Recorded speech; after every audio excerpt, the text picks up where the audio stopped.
デバイスの修理が必要ですか？無料診断を提供しています。ご自宅まで集荷、配達いたします。電話や移動は不要です。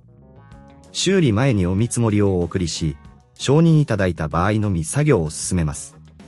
簡単、透明、そしてプロフェッショナル。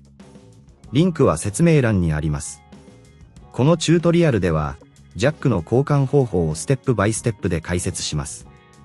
まず、必要な工具を確認します。使用する工具は、ドライバー、ピンセット、掃除用のブラシです。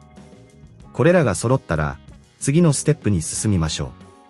まず、デバイスの電源を切り、バッテリーを取り外します。これにより、安全に作業を行うことができます。次に、デバイスの裏蓋を外すために、ドライバーを使用します。裏蓋を外したら、内部の配線や部品にアクセスできるようになります。次に、ジャックの固定ネジを外します。これらのネジは非常に小さいため、ピンセットを使用すると便利です。ネジを外した後、古いジャックをゆっくりと取り外します。この際、内部のクリーニングも忘れずに行いましょう。内部のホコリやゴミを取り除くために、掃除用のブラシを使います。新しいジャックを取り付ける前に、接続部分が清潔であることを確認します。新しいジャックを慎重に取り付け、ネジで固定します。この時、ネジをしっかりと締めることが重要です。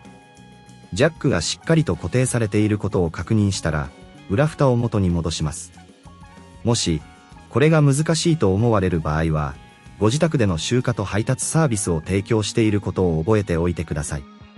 私たちは、義務のない専門診断を行い、修理前の見積もりも提供しています。これにより、安心してサービスを利用できます。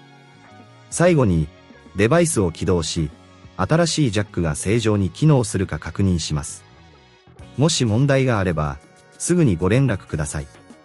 電話不要、移動不要で、スムーズなサポートを提供します。デバイスの修理が必要ですか？無料診断を提供しています。ご自宅まで集荷、配達いたします。電話や移動は不要です。修理前にお見積もりをお送りし、承認いただいた場合のみ作業を進めます。簡単、透明、そしてプロフェッショナル。リンクは説明欄にあります。